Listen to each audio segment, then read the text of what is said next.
umuusok-usok pa. Praise the Lord. Sige, sinong natutuwa, sinong masaya, sinong nagagalak na ang Diyos na kanyang sinasamba ay buhay? Amen. Amen. Hindi ko kayo masyadong nakikita. Napapalibutan kayo ng usok. Praise the Lord. Sige, palakpakan natin ang ating Panginoon. Thank you, Jesus. Hallelujah. Hallelujah. Rinig. Clear naman. Rinig niyo ako sa likod. Connect, rinig ako.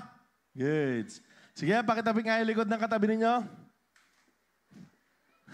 Umaray ba yan? Baka may sugat yan. Baka may sugat yung likod niya. Ha? So, sino dito yung nakapag-reminisce ng ginawa ni Jesus for this Holy Week? Ayan. Kapag sinasabi ko pong reminisce, hindi yung nagsalibat-bat ka din. Hindi yung nagpenitensya ka din. And sino dito yung na-remind siya kung gaano siya kamahal ng Panginoon?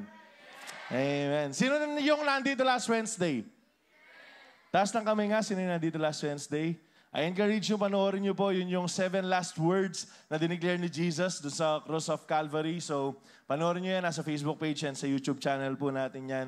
And para lang malaman ninyo, sa mga hindi pa nakakaalam, alright? Or kung meron po kayong mga kakilala na nagpenitensya, or baka gusto pa magpenitensya next week, wala na, yari na eh. Hindi na nila kailangan yon. Alright? Kasi bakit? Kuya, yung kasing meaning ng penitensya para sa kanila, para mabawasan yung kasalanan nila. No. Alright? Para po mabawas, mawala yung kasalanan po natin, all we have to do is to ask for God's forgiveness. Baka pati kayo. Actually, bakit ko kailangan sabihin ito? Kasi baka meron tayong mindset na kapag nakagawa ka ng kasalanan, kailangan tapusin ko yung buong Bible ng 1 week, kailangan mag-pray ako ng 3 days na straight, kailangan mag-fasting ako ng 2 years. Hindi po natin ma-earn yung forgiveness. Alright? Hinihingi po natin yan sa Diyos. So, we don't need to work for our forgiveness. Kasi bakit? Hihingi lang po natin siya ng tawad sa Diyos, papatawarin niya din po tayo. Nakuha? YDC nakuha? Lahat ba nakapag-swimming na? Meron pa bang may pasok sa inyo? Sinong meron pang pasok sa inyo? Marami-rami pa rin, no? Siyempre, Bible school kayo eh. Talaga may pasok kayo. Ayan, no? Praise the Lord. Marami-rami pa rin. And I hope natututo po tayo sa mga pinag-aaralan po natin. Sinong natututo? Ano nga yung series natin ngayong buwan? Patay. Ano? Our identity in Christ. Nakakalimutan agad eh. Alright. Ano kasi yung naituro unang-una? Sino dito yung anak ng Diyos pumalakpak? Seryoso? Seryoso? Sino dito yung tagalangit pumalakpak? Ang tanong, pinapabuhay po ba natin? Nakikita naman sa atin kung paano tayo magsalita bilang anak ng Diyos? Kung paano tayo mag-act bilang mga anak ng Diyos? Baka isa kayo sa mga nag-enjoy ng mga nagpaparada ng Holy Week. Baka isa kayo sa mga, Nanitan Thursday, Monday Thursday. Mga nag-vlog. Yan. Feed mo ko eh. Alright. Baka isa kasi kayo sa mga nag-enjoy dahil marami nakita na mamalatspas. May red blood. Baka isa kayo sa mga nag-enjoy, sumasama-sama. Kung talagang anak na tayo ng Diyos at tagalangit tayo, dapat hindi na tayo nag-enjoy dyan. Actually, kung anak ka ng Diyos at tagalangit ka, kailangan merong kirot sa puso mo kapag may nakikita ka na nagpepenitensya. Why? Because they don't know what they are doing. Because they don't know kung ano yung purpose ng ginagawa nila. Because they don't know that they don't need to do that thing. Kailangan, pinagpe-pray na natin sila na, Lord, I pray, nakakilala ako. Kasi tagalangit na tayo eh. Kasi anak na tayo ng Diyos eh. Amen ba? Ano yung pag-aaralan natin ngayon? Wala pa. I am a new creation. Ayan. Sino dito yung mga binago na ni Kristo? Sino dito yung mga binago na ni Kristo? Wala pa. Wala mapapahis na ako. 2 Corinthians 5:17. Therefore, if anyone is in Christ, he is a new creation. The old things have passed away. And behold, all things become new. Ang sabi po sa NLT, this means that anyone who belongs to Christ has become a new person. Pwede pong pakisikan bagya kasi gugulisak ko. Ayan, a new person. The old life is gone. Thank you, thank you. The old life is gone and the new life has begun. And the phrase new creation, ang sabi po dyan, sige pakita po natin. Ayan, Greek kinethesis. Ayan. Emphasizes a radical change. Kailangan daw kapag sinasabi mo na new creation ka, kailangan merong radical change sa buhay mo. Not just an improvement or patch up of the old self. Hindi siya parang pinagtakpan mo lang, parang pretension lang siya. Hindi po ganun yung new creation. Ang ibig sabihin dyan, kapag sinabing new creation, it's a new beginning, a fresh start, as if something entirely new has been created. At ito po yung pag-uusapan po natin ngayon, yung pong proseso at kung sino na dapat tayo bilang mga binago na ng Panginoon. Ulit, tatanungin ko kayo, asan dito yung mga binago na ng Diyos? Praise the Lord. Hallelujah. So tuloy-tuloy po tayo. What does it mean that we are a new creation? It means that our dead spirit came alive. Nabuhay po yung spirito po natin. And it's been so long na tinuturo po namin sa inyo, this is the born again experience. Ito po yung, kasi bakit born again? Kasi yung spirito po natin, originally patay po yan. Paano pong patay? Separated po from the Lord. So, basahin po natin to para po malaman natin ano nga ba yung original, yung old creation sa Genesis. Ang sabi ng Genesis 2:7, Then the Lord God formed man from the dust of the ground.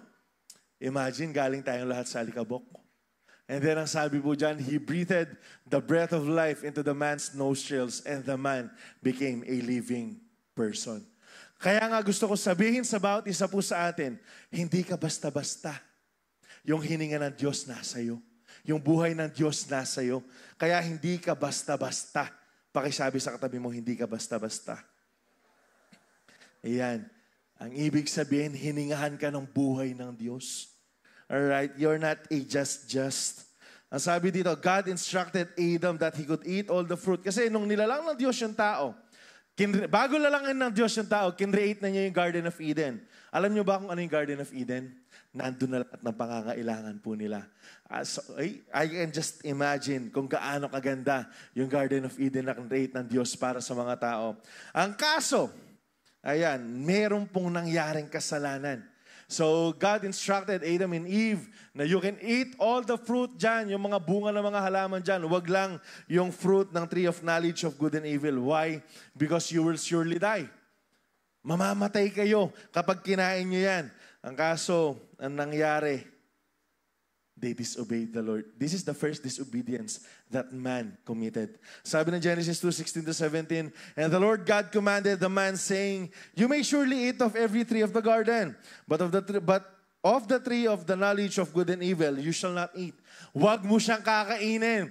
For in the day you eat of it, you will surely die. You shall surely die. Ang sabi po niyan. Adam and Eve ate the forbidden fruit and their spirit died on that same day. Hindi po namatay. Yung physical po nilang pangangatawan, namatay. Yung spirito po na nasa sa kanila. Alright? Nakikita niyo po ba? Kailangan po malaman natin to, ma-establish mo natin to. They were banished from the presence of God.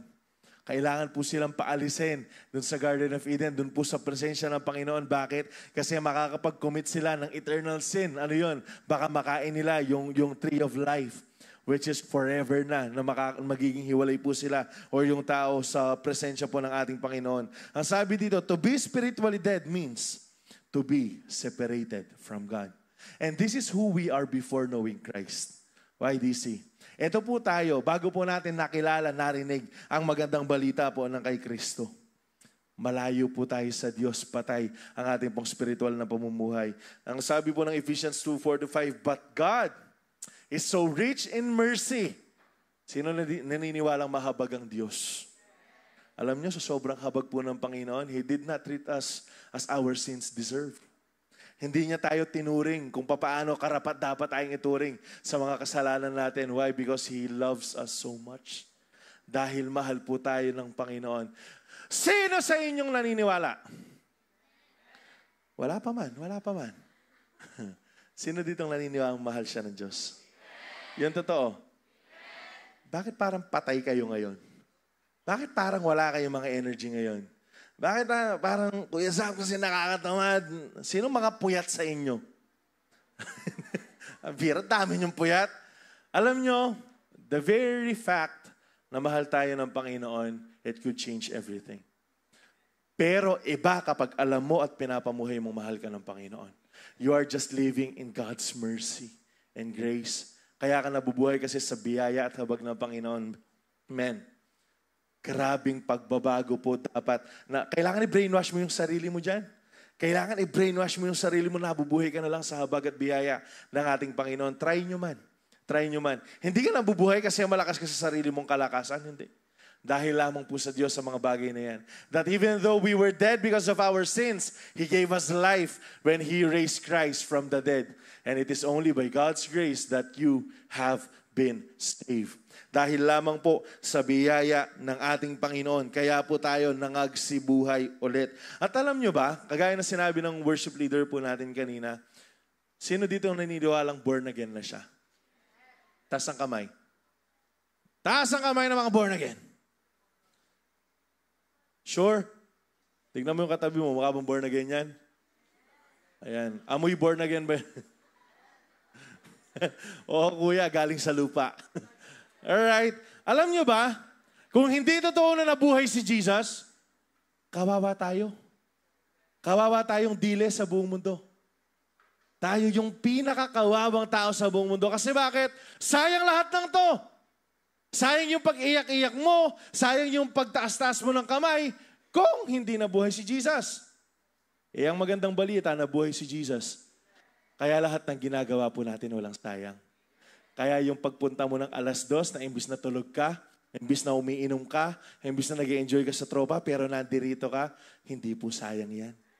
Meron pong pagpapala dyan. Alam nyo kung ano yung unang pagpapala na meron dyan? Nag-grow ka spiritually. Kasi mas nakikilala mo yung Diyos. Alam mo kung ano yung pangalawa? Nakakasama mo yung mga brethren mo. Yung mga taong may takot din sa Diyos. Alam mo anong pangatlo? May cheese bread pagkatapos.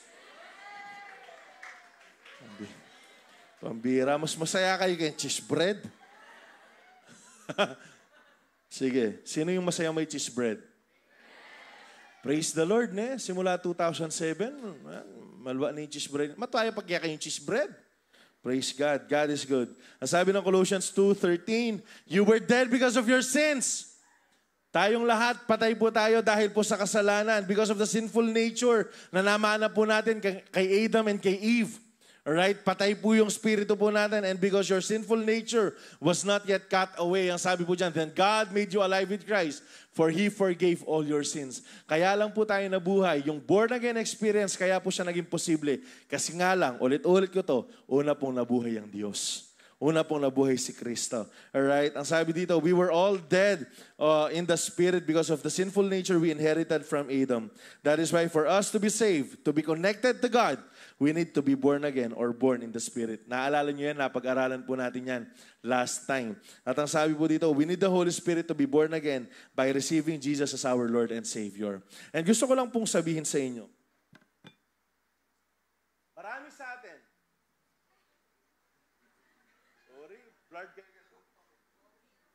marami sa atin, tinanggap lang natin si Jesus as Savior. Hindi natin siya tinanggap as Lord. Bakit? Kasi kung tinanggap natin as Lord ang ating Panginoon, dapat lahat tayo sumusunod na sa kagustuhan niya. Kaso, marami pa rin sa atin. It is a saddening truth. Sobrang nakakawarak ng puso. Bilang mga tagapanguna po ninyo, madami pa rin kaming nababalitaan na nagko-compromise sa inyo. Madami pa rin kaming nalalaman. Hi.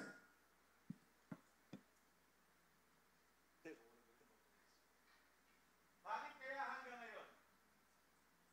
After all that we've heard, after all that we've experienced, why is it? Why this a question to? Na pwede ninyo sagutin sa mga sarili ninyo. Bakit pabalik-balik tayo sa mga kasalanan? Alam nyo, kung talagang buhay ang Diyos sa buhay ninyo, kailangan inaayawan nyo na yung kasalanan. Kailangan nandidiri na kayo kasalanan. Sa kasalanan, sa compromises.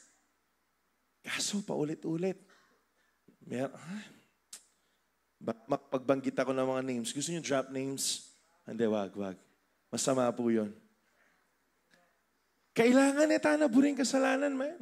Ito yung reason kaya patay yung spirito natin tapos babalikan mo. Did you forget kung ano yung naging kabayaran? YDC.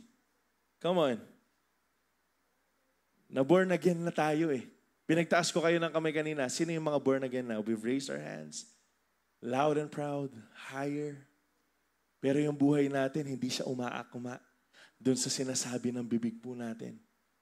Alam nyo, I hope pagkatapos po ng message na to, talaga masabi natin na talagang born again na po tayo. Talagang totoong born again po tayo. When Jesus resurrected from the dead and showed Himself to His disciples, He breathed on them and they received the Holy Spirit, making them born again. Ang sabi po ng John 20, 21, 22, again He said, "Peace be with you as the Father has sent me, so I am sending you." Then He breathed on them and said, "Receive the Holy Spirit." Alam nyo ba, ito yung kagandahan ng Panginoon.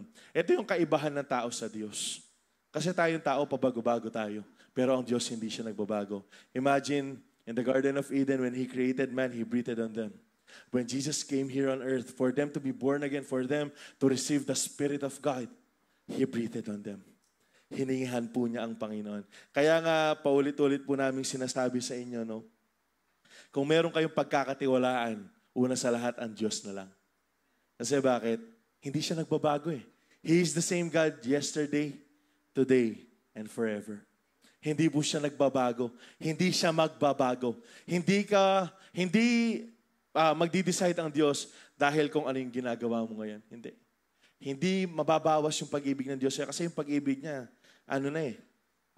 sukdula na. Kaya kung magtitiwala po tayo, magtiwala na po tayo sa ating Panginoon. Bakit ko kailangan sabihin ito? Gusto ko lang i-segue ng konti. Kasi sa youth camp, ang daming, tanggalin ko na, nadidistract ako dito. Sa youth camp, ang daming ayaw mag-register. Why? Ang dami ko nakausap na parents, mga youth, mga ibang church. Kasi ang mahal. Sino namamahalan sa 5,000? Mahal naman talaga kasi. Pero mas mahal tayo ng Diyos eh. Kaya yung 5,000 hindi siya mahal sa Kanya. Alam nyo, sabi nga si Kuya AJ, si Pastor Radley, mga forerunners ninyo, siguradong paulit-ulit kayong ini-encourage na mag-register lang kayo. Registration lang. Hindi ko sinasabing babayaran namin yung buo ninyo. Hindi. Alam nyo, yung gawin nyo lang, mag-register kayo. Si Lord na yung bahala. Kasi kapag nag-register ka, that is a step of faith. Kasi bakit? Last year, mahal din naman yung 2,200 eh. Pero bakit nakasama yung karamihan sa atin? Kasi nag-provide ang Diyos. Palagay nyo ba, sasabihin ni Lord sa atin, sorry anak ha, hindi ko muna ibibigay yung 5,000 kasi mabigat. Sorry anak ha, kasi medyo low bat kami sa langit ngayon. Kulang yung pera namin sa langit. Palagay nyo ba, malaki sa Diyos yung 5,000? Gusto ko lang puntuhin po sa inyo ngayon, YDC, that the same God who provided last year will be the same God who will provide this year. Siya po yung magpo-provide. Kaya hindi siya nagbabago eh. The same God who breathed sa buhay ng tao nung unang panahon is the same God who breathed life sa mga disciple po niya. At the same God who breathed His life upon us. Kaya nga hindi ko alam kung bakit tayo nagdududa. Para nagiging Israelites tayo. After gawin ni Lord yung miracle, nakakalimutan natin. After gawin ni Lord yung malaking blessing na to, nakakalimutan po natin. Let us not forget kung ano po yung ginagawa ng Lord. Basahin nyo pag-gawin nyo. Assignment, YDC. Tatak nyo sa isip at puso ninyo. Basahin ninyo pag-gawin ninyo. Psalms 103. Ilang verses lang yan. Basahin po ninyo. Praise God, O my soul, and forget not His benefits. Amen po ba? Yung ako bisa mag-assignment, eh. Sipin mo, Pastor, tapos na nga yung klase, papag-assignment mo kami. Para sa inyo yan, basahin po ninyo. You meditate that word, you live in that word. Alam nyo, merong magbabago sa mga mindset. At ako, naniniwala ako, magpaparegister kayo sa camp. Pag nabasa ninyo yun, basahin ninyo yun. Ephesians 1:13-14, and you also were included in Christ when you heard the message of truth, the gospel of your salvation, when you believe. Gusto ko lang ipakita din dito, no? Ayan, naka-ano naman dyan, naka-highlight naman dyan, na meron tayong responsibility. Alright? Nung narinig mo, naniwala ka. Alright? Ulit, nabanggit ko rin to last Saturday, no? Hindi tayo pinagtitripan ng Diyos. Ikaw, ligtas ka. Ito, hindi. Ito, ligtas. Hindi. Lahat po ay open for all yung invitation ng kaligtasan. Yung mga naniniwala lang, ang tanong ngayon, naniniwala ka ba? It is the difference of our response lang. Yung iba, bakit nakakapag-register sa camp ulit? No? Kasi gusto kong pukpukin sa camp talaga to. Bakit yung iba wala namang pera pero nakakapag-provide? Bakit yung iba wala naman talaga pero unahan pa yung nag-i-sponsor sa mga bata na to? Because these people believe. These people are believing that God who provides before will be the same God who will provide for them today. Kaya YDC, sino yung gustong sumama ng camp? Sige, taas lang ng kamay. Gusto kayong makita. Sino? Marami. Sino yung hindi pa registered? Sige, taas ang kamay. Sige, yung mga hindi pa nakapag-register, taas ang kamay. Walang condemnation. Sige, taas ang kamay. Maybe nag-iipon pa, nagpipray pa, marami-rami pa. Naniniwala ba kayo na ibibigay ng Diyos yung 500 muna na pang down payment? Pero naniniwala ba kayong ibibigay ng Diyos yung 5,000 na buo? Malay nyo, ibigay sa inyo 10,000. Pwedeng 15. Pwedeng 20. Pwedeng 2.5 million. Pira. Ay, maniwala ako next time i-announce kay Kenita, mag-register na ko mo kasi may meaning nga pong ginong. Pambira.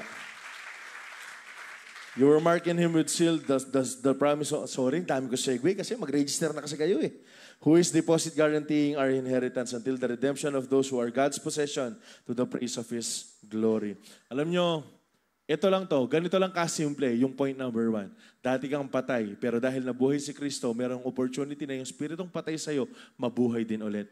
Papaano? By you believing on what He did on the cross of Calvary. Nakukuha ba? Sorry, pwede ka pang pasikan bagya, sir? Kaya pa? Naihinaan talaga ako.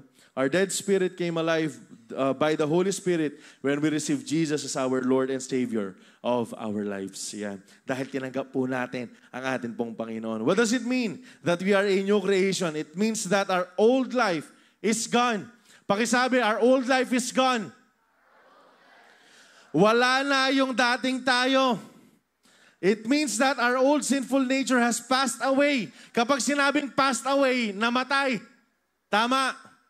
Yung mga namatay na, huwag nyo nang buhayin.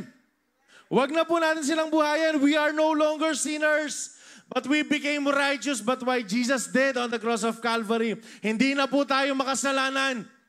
Alright? Binago na po tayo ng Panginoon. Kaso ang problema, bumabalik tayo dun sa pinto kung saan tayo pinalaya ng Diyos.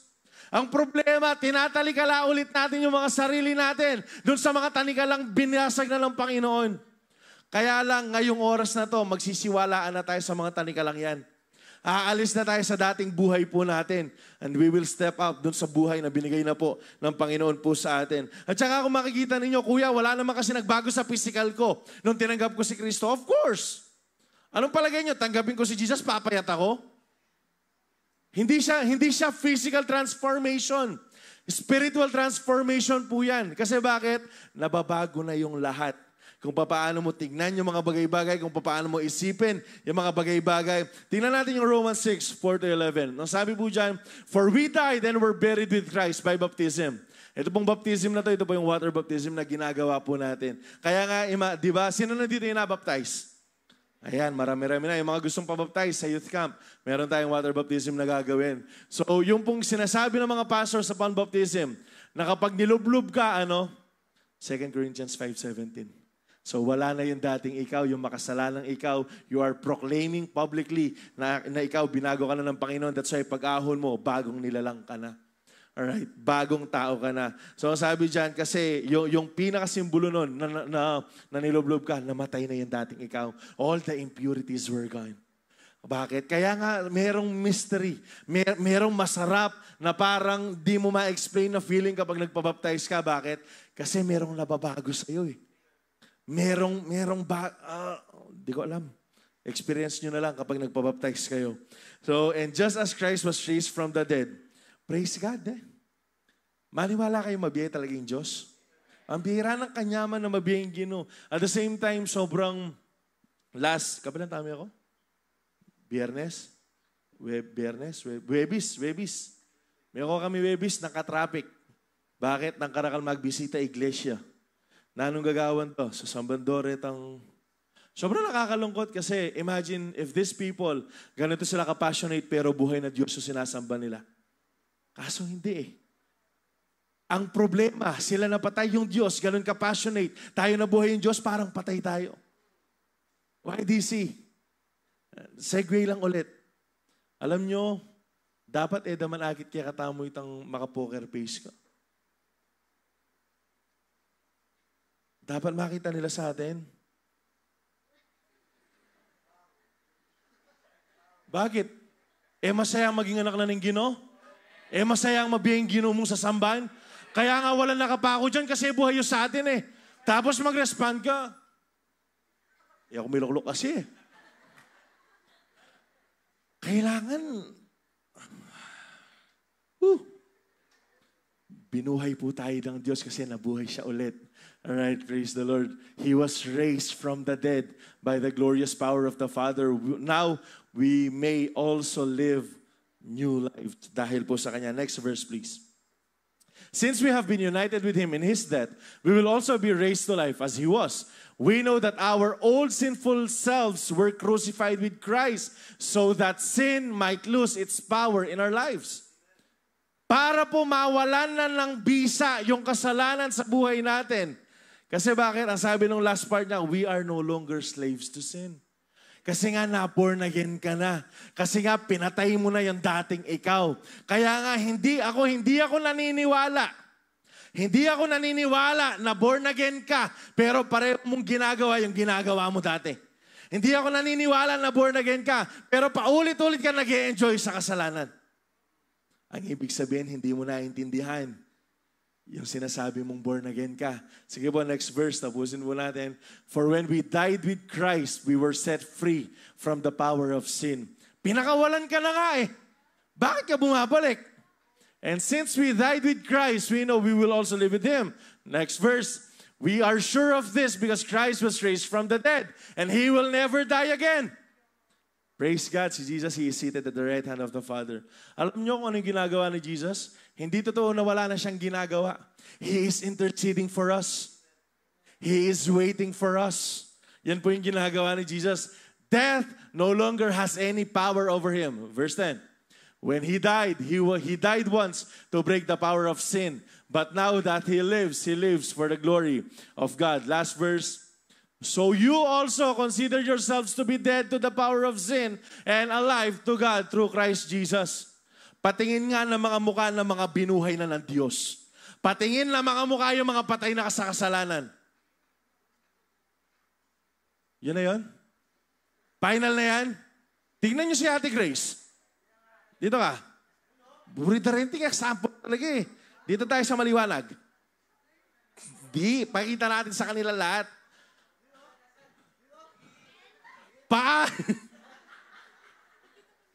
Dito ka. Kaya ka konti. Tayo. Yan.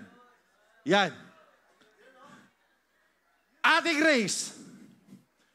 Ipakita mo yung taong patay na sa kasalanan at buhay na sa Diyos. Nakikita nyo? Tawag pa tayo ng iba. Tingnan na si Kuya AJ. Pagtabi-tabihin lang natin tong mga to. Sige, Kuya. Sorry. Narinig ko kasi yung pangalan mo eh. Sige. Kuya JM. Sige, dito ka. Pastor Radley, Ate Jen, Ibes, Jai, kayo kayong harap. Sige. Burida rin ni at ilang kakakita sample eh. Sige. Sige, bakit kayo?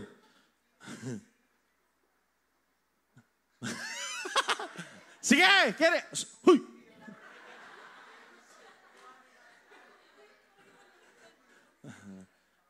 Sa mga mukhang to, gwapo ba? Hindi masyado. Hindi, palagay nyo sa mga mukha yan, makikitaan nyo ba na buhay si Jesus sa kanila? Palagay nyo itong mga mukhang to, nag-e-enjoy ba to sa kasalanan? Ha? Hindi naman gagwapo at gaganda yan kung nag-e-enjoy pa yan sa kasalanan. Sino gusto maging kamukha ng mga to? Hindi, sa spirito. Kasi itong mga to na nandirito sa harapan, praise the Lord, nagagamit yan sa Diyos. Dito kayo, di pa tapos. Hanggang mamaya matapos, dyan kayo eh. Itong mga to, kaya nag-i-enjoy sa paglilingkod sa Lord kasi hindi na sila nag-i-enjoy sa kasalanan. You cannot have both. Kaya ganyan kagaganda at kagagwapo yung mga yan eh. Sige nga, last na lang mga kuya at mga ate. Last na lang, tingin kayo sa mga bata. Ano ng batang to? Ipakita nga natin yung muka ng hindi na nag-i-enjoy sa kasalanan sa mga kabataan. Ayan! Mga nanoy, sir, mga nanoy, ha? Hindi, alam nyo, kasi alam nyo, gusto nyo makakita kayo ng example, eh. Ito mga tao na to. Pogi na, eh. Sorry, guys. Hindi. Itong mga tao na to, kaya sila ganyan ka-passionate because they once enjoying sin, but now binuhay sila ng Panginoon. Na-born again sila, kaya nagpapagamit sila sa Diyos. They were no longer slaves to sin. They are slaves to righteousness na ngayon. Kaya tingnan ninyo, oh. Let me Ate Jai. Sino ang ganda na Ate Jairo? Tingnan mo si Pastor Radley. Hey! Ang bira! Oh! Sino ka dyan? Oh! Tingnan si Daddy. Sige si Kuya AJ. Oh! Okay, no? Si Ate Grace. Tingnan nyo. Tumigil ka dun. Si Kuya Jayam, tingnan nyo. Gwapo, no? Sige, sila lang. Dito ka. Sige, makakupo na kayo. Si Kuya Ibes, dito ka. Dito ka. Dito ka. Sino naniniwalang gwapo si Kuya Ibes? Yan yung naniniwala akong we live by faith and not by sight. Come on. Hindi. Ang sinasabi ko lang dito, dahil patay na sila sa kasalanan, nakikita ninyo nagniningning yung mga muka? Hindi lang oil yan. Glory ni Lord yan. Ito, pakatandaan nyo to. Ito, on a serious note, lahat ng mga nag-i-enjoy sa kasalanan, pumapangit. Literal. Naniniwala kayo? Naniniwala kayo? Tignan mo man yung sarili mo kapag nag-i-enjoy ka sa kasalanan, dumidilim ka. You are losing the glory of God. Kapag nag-i-enjoy pa rin sa kasalanan, kung saan ka pinatawad ng Panginoon, pumapangit ka. Ngayon, tignan mo yung katabi mo.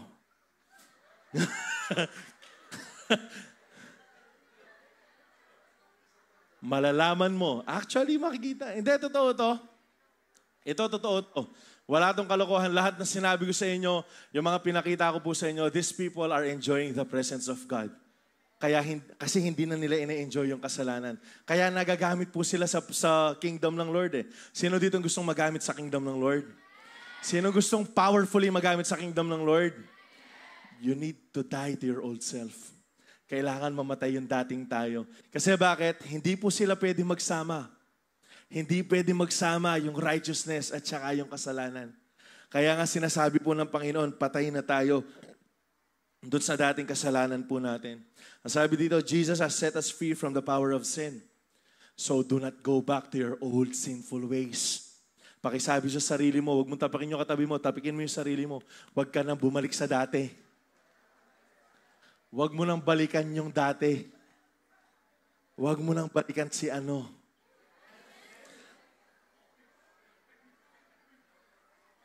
Huwag mo nang balikan si ano. Ang bira, kasi kang damig-imen ka rin. Kaya nga ex yan eh. Kasi mali. Niligtas ka na ni Lord dyan eh. Babalik ka pa dyan. Ano ka? Hello? Makukuha ka na naman sa matatamis na salita. Mabiyena ko na naman. Love life na naman eh. Sabi ng Isaiah 43:18, forget the former things and do not dwell on the past. Kapag sinabing do not dwell on the past, do not go back on the past para i-relive mo yung mga moments. Alam nyo, ako palagi ko sinasabi ito, good old days. Yung good old days ko dati, ganito yung mindset ko. Kapag sinabi kong good old days, yung mindset na nakakapag-enjoy ako sa kasalanan dati, nakakapag-dota ako, nakakapag-mura-mura ako, nakakainom ako ng alak, kasi walang bawal. That's good old days. Old days lang yun, pero hindi sila good. Hindi magiging good old days yung mga bagay na in-enjoy mo yung kasalanan. No. Because those were the same sins na naging dahilan kaya napako si Kristo doon. Hindi sila good old days. Sabi din ng Philippians 3:13-14, brothers and sisters, I do not consider myself yet to have taken hold of it, but one thing I do, forgetting what is behind and straining toward what is ahead. Ang sabi ni Paul, hindi ko na tinitignan yung nakaraan. Yung mga kasalanan na gawa ko, bakit? Ano bang ginagawa ni Paul dati? He is one of the greatest persecutor ng Christianity. Pumapatay ng tao si Paul. Papatay ng tao si Paul. Bakit? Kasi yun yung akala niyang pagsasamba sa Diyos. Pero ang sinabi niya dyan, forgetting what is behind and straining forward what is ahead. Ano ba yung ahead? 14. I press on toward the goal to win the prize for which God has called me heavenward in Christ Jesus. Ang sabi ni Paul, ang tinitignan ko na lang yung pag-uwi ko sa langit. Ang tinitignan ko na lang yung pinangako sa akin na makasama ko si Kristo na mukhaan. Kaya nga, kailangan natin kalimutan yung nakaraan para po makapag-focus tayo sa future because we cannot focus on both. Hindi mo pwedeng tignan yung nasa likuran mo tapos titignan mo yung nasa harapan. No, it cannot be. Kailangan ni isa lang yung focus natin at yung focus natin, yung muling pagbalik ng ating Panginoon. Yung muling pagbabalik po ng ating Panginoon. Forget about the past. Tingnan pang exclamation point siya, no? Press on toward the goal God has entrusted to you with your new identity. So habang inihintay po natin yung pagbabalik po ng ating Panginoon, ipakita po natin yung bagong tayo. Yung binago ni Kristo, yung buhay na binago na ni Kristo, yung buhay na nabubuhay na sa pag-ibig kay Kristo. Amen po ba, YDC? Gusto nyo pa ata magpatayo ako ulit eh. Pangatlo, what does it mean that we are new creation? It means that a new life has begun. Kung makikita ninyo, ito po yung naging proseso po ng buhay po natin. Dating patay yung buhay natin, binuhay po ng Espiritu po natin ng ating Panginoon. Tama? Tama. At nung nabuhay na yung Espiritu, namatay naman yung buhay natin ng makasalanan. At dahil namatay na yung buhay ng makasalanan, ano nangyari? A new life has begun. Meron na pong bagong buhay. Ang sabi ng 2 Corinthians 5:17, this means that anyone who belongs to Christ has become a new person. The old life is gone and the new life is here. Yung dating ikaw, wala na dapat yan. And alam nyo, paulit-ulit lang kasi natin sinasabi to sa inyo, and meron pa rin ako mga naririnig na reports from some parents, no? Pastoring anak ko, makanyan nyo. Pastoring anak ko, makanyan nyo. Kasi bakit? Nakikita lang ng mga tao na born again ka sa loob lang ng church. Nakikita lang ng mga tao na binago ka ng Diyos sa loob lang ng church. Alam nyo kung saan magmamatter yan? Sa bahay-bahay ninyo. Ipakita niyong binago na kayo ng Diyos. Tatanungin ko kayo ulit, sino dito yung mga binago ng Panginoon? Taas ang kamay. Taas.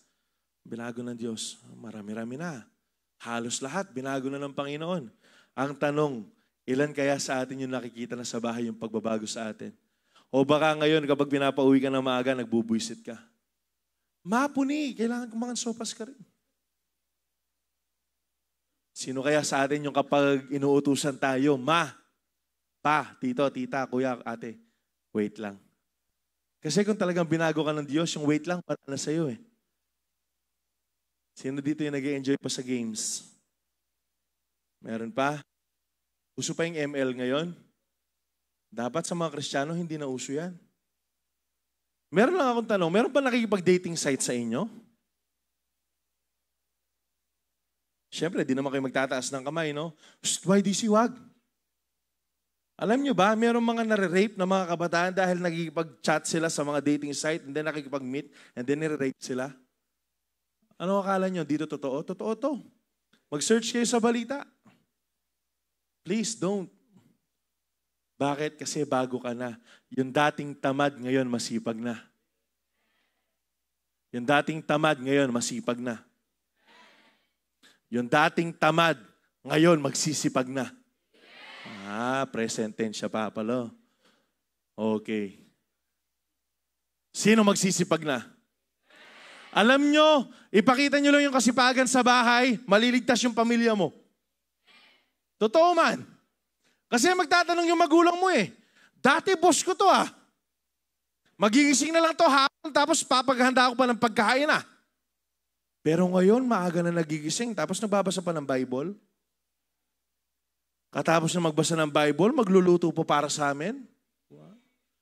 Hindi nga siya kumain, tapos pinaglinis niya pa kami ng plato. Wow! Born again ata to ah. Tatanungin ka na magulang mo, anak, ano nangyari sa iyo? Alam niyo ba, si Kuya JM nyo? Asan si Kuya JM nyo? Tayo ka. Pakita ka lang, pakita ka lang. Alam niyo ba kung sino kapatid ni Kuya JM nyo? Asan si Kuya Matt? Tayo ka. Kuya Matt, tayo. Kuya Matt, tayo, tayo. Tayo! Ayan, ayan. Tayo. Ayan. Alam niyo ba, si Kuya Matt, share ko lang yung testimony niyo, no? Bahala siya buhay niyo. Hindi, binubuli niya si JM dati. Sa pagkakristyano niyan. Ang bira, bubuli din ka rin, no? Pero alam niyo kung ano yung ginawa ni Kuya JM niyo, pinagpatuloy niya lang, nagbabasa siya ng Bible sa bahay po nila. Pinagpatuloy niya. Tapos nagsipag. Si Matt, first time niya dito. Ako kakalingon to. Merong nag-altar call dito. Alam niyo yung ginawa ni Matt? At Chuya Kenny yan, no? Wednesday yon, Wednesday. Tama, Matt? Tama? Wednesday yan dito. Meslay niya, kabalo, Ninoy eh. At Chuya Kenny. Tapos yung story, kaya daw pala napunta dito yan. Kasi nga, nakita niya yung kapatid niya. Bakit nagbabasa ng Bible? Kembale. Bakit nag-iba? Meron dito mga parents na win because yung mga kabataan nagpipray lang sa pagkain. Sumipag lang. Kaya nga, don't underestimate yung power ng kasipagan sa bahay. Kasi yan yung isa sa mga proof, lalo na sa mga kabataan ngayon, na born again ka na. Na binago ka na ng Diyos. Kaya ulitin ko, sino magsisipag na? Dakal mga tamad talaga ganyan. Magsisipag na tayo, okay? Hindi, ito seryoso to. Kala nyo kasi puro joke eh. Totoo to. Magsipag na kayo. Amen? Pag uwi, sabay-sabay, magwalis tayo. G? O sige, G. Kahit ako, mamalis ko kanyang po to. Pag uwi, sabay-sabay. Video, okay? Hindi, ganito. Video natin, send natin sa mga forerunners natin. G? G. Proof lang, proof. Pag uwi, magugas tayo ng plato. G? Pag uwi, magtapon tayo ng basura. G? Yan. Pag uwi, ayusin mo yung higaan mo. G? Bihira namin hindi nag-aayos ng higaan naman sa inyo. Ito yung mga bagay na akala mo simple, pero malaking difference na gagawin po nila. Pag uwi, magmamano sa mga magulang. G? Nabawas ah. Pag uwi, yayakap sa magulang. G? Talaga nababawas ah. Pag uwi, mag-I love you sa magulang. G? Gawin nyo ah. G kayo ng G, tapos di nyo ginagawa. Gawin nyo ah. Hindi, seryoso to. YDC, tingin dito. G? G? G kayo ng G. Hindi, gawin po natin. Tignan nyo man. Makaka-receive kayo ng kakaibang reaction. Meron nga sa CU namin eh. Di sanay nag-I love you sa magulang eh. Nag-I love you sa nanay. Chinat na ba? Chat? Personal? Personal? I love you niya ng personal. Sabi ng nanay, mamumurit ka tatong. Hindi sanay eh. Pero maganda yan kasi meron nakikitang pagbabago eh. Kahit pa sabihin nilang, mamumurit yata yung anak ko. Amo na tong okay ka mo. Pero dahil meron kang pinapakitang pagbabago, 100% merong gagawin ng Diyos sa family nyo. Merong gagawin ng Diyos sa family nyo, totoo man. Magbabago na tayo, G! A new creation, a new person is born when Christ lives in you. Alam naman natin, nanahan sa atin ng Panginoon nung tinanggap po natin siya bilang Diyos at tagapagligtas. So ang gagawin natin, ipapakita lang po natin yan. Ephesians 4:21-24, since you have heard about Jesus and have learned the truth that comes from Him, narinig mo. Okay, narinig mo, naintindihan mo na ngayon. Anong gagawin natin? Ito yung response natin. Throw off your sinful nature. Itapon na natin yan. Hindi po to passive. Hindi porket tinanggap mo si Jesus, bago ka na nilalang agad. Hindi, merong responsibility. Meron po tayong kailangan gawin. Anong kailangan natin gawin? Kung dati nag-i-enjoy ka sa ka-chat mo na to ng maling panahon, ngayon hindi ka na. Kung dati hindi ka nagpapaalam, nangungupit ka, ngayon hihingi ka na. Kasi bakit? Tinatapon na po natin eh. Ay, masama na pala to. Babalikan ba natin si Perfect ulit at saka si 74? Nagigets ninyo? Anong tama? Magpaalam sa magulang? Kapag nagpaalam ka sa magulang, perfect 74. Kapag sinabi ng magulang na hindi, pero ginawa mo pa rin, perfect sa 24. Sa 24. Pero dapat doon tayo sa perfect. Kapag sinabi ng nanay mo, kaya ng tatay mo, ng kuya mo, ng ate mo na hindi, kasi gabi na, ano gagawin mo? Sige po, hindi na ako aalis. Magde-devotion na lang ako. Wow. Pagbabagong buhay. Kasi hindi yan passive, active po yan. Tayo po yung gagawa. Paano natin gagawin yan? Kasi ina-apply po natin yung mga naririnig at natututunan po natin. Nakukuha po ba? Throw off your old sinful nature and your former way of life, which is corrupted by lust and deception. Kaya kailangan nating itapon yung mga yan. Kaya kailangan nating talikuran yung mga yan.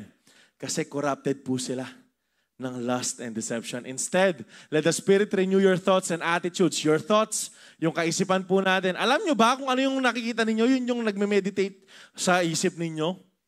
Kaya kailangan maging mindful kayo sa pinapanood, pinapakinggan ninyo eh. Kasi bakit? Yun yung papasok dyan. Pero ang sabi dyan, let the Spirit renew your thoughts and attitudes. How? By meditating and reading the Word of God. Pagbabasa, pag-meditate ng salita po ng Panginoon. Put on your new nature, created to be like God, truly holy and righteous. Palagay niyo ba yung katamaran, pinapakita natin na kabanalan? Hindi. Kabaligtaran po yun. Kabaligtaran ng kabanalan. Yung katamaran. Ano yung kabanalan sa harapan ng Diyos? Pagiging masipag sa bahay. Simple lang. Balik-balikan natin. Kasi dakal kaya kayo, anak kayo pa eh. Huwag na kayong magrebelde. Huwag nyo nang itry magrebelde. Pagiging masunurin ng mga anak. Yan po yung pagpuput on ng new nature natin. Kaya nga, kagaya na sinabi ko, magtatanong yung mga yan eh, bakit si ganito na siya ngayon? Bakit dati kung makasagot yan, parang siya nagpapalamon sa amin, pero ngayon, pumupo at opo na. Pero ngayon, ang bait-bait na ng bata na yan. So magkakaroon po tayo ng opportunity for us to share the gospel to them. Alright? Meron pong opportunity, merong mga open doors. Kaya nga, ang sabi dito, it is possible that you are already born again. Mind you, pakinggan natin to. It is possible that you are born again, but your old sinful nature is still recurring. Ang ibig sabihin, gustong mag-creep in, gustong bumalik ulit. Paul instructed the Ephesians to throw off their sinful nature and put on the new nature they have in Christ. Alam nyo, kapag binabalikan kayo ng mga dati nyong buhay, kapag binabalikan kayo ng, hindi, sige, okay lang na manood ka ng porn. Wala naman nakakakita eh. Hindi, sige, okay lang na mag-addict ka sa Facebook. Hindi, sige, okay lang mag-addict ka sa K-drama. Hindi, sige, okay lang mag-yosi ka. Okay lang na uminom ka, birthday mo naman. Alam nyo, yung isasagot lang natin, in Jesus' name, binago na ako ng Panginoon. Kasi kailangan mong i-remind yung sarili mo na binago ka na ng Diyos. Hindi pwede yung, hindi man totoo yan eh. Tapos iinom ka ng alak. Tapos mag-vape ka na naman, makikipag-away ka na naman, magmumura ka na naman, you will do things na hindi mo na ginagawa ng katagalan na. At saka hindi nyo ba napapansin, ang sakit sa puso, kapag alam mong ang tagal mo na siyang ginagawa, tapos nagawa mo siya ulit. Tuloy-tuloy mo na, parang hindi na sumakit yung puso mo. Tuloy-tuloy mo na hindi mo siya ginagawa. Sabi ng Galatians 2:20, my old self has been crucified with Christ. Ayan, it is no longer I who live, but Christ lives in me. So I live in this earthly body by trusting in the Son of God who loved me and gave Himself for me. Kaya tayo nabubuhay ngayon, we're not living for our own. Hindi tayo nabubuhay para matamo natin yung pangarap natin. Hindi tayo nabubuhay para magkaroon tayo ng maraming pera, marangyang buhay. Hindi. Nabubuhay tayo sa kagustuhan na lamang ng Panginoon. The very reason why we live is we live for the Lord alone. Pakatandaan nyo yan, and then the rest will follow. Kung hindi pa darating ang Diyos, the rest will follow. The way to live a new life is through faith in Jesus. So, mabuhay po tayo na mayroong pagbabago sa mga buhay po natin. Amen. Amen. Sabi dito, I am a new creation. Our dead spirit came alive. Our old life is gone. A new life has begun. Sabi na last verse po natin, Philippians 3:7-11. But whatever gains to me, mind you, this is Paul writing. This very book. Ito pong Philippians na to. Alam nyo ba yung resume ni Paul? Alam nyo, kumpara sa ating lahat na nandirito, walang kwenta yung resume natin kumpara kay Paul. Kaya nga, kapag dumating yung pagkakataon, for example, kunyari lang, imagine lang natin, nandito si Paul, tapos uhubarin niya yung damit niya, puno ng latigo yan, puno ng latay yan, puno ng mga peklat yan, baka meron pa mga open wounds yan. Kasi bakit?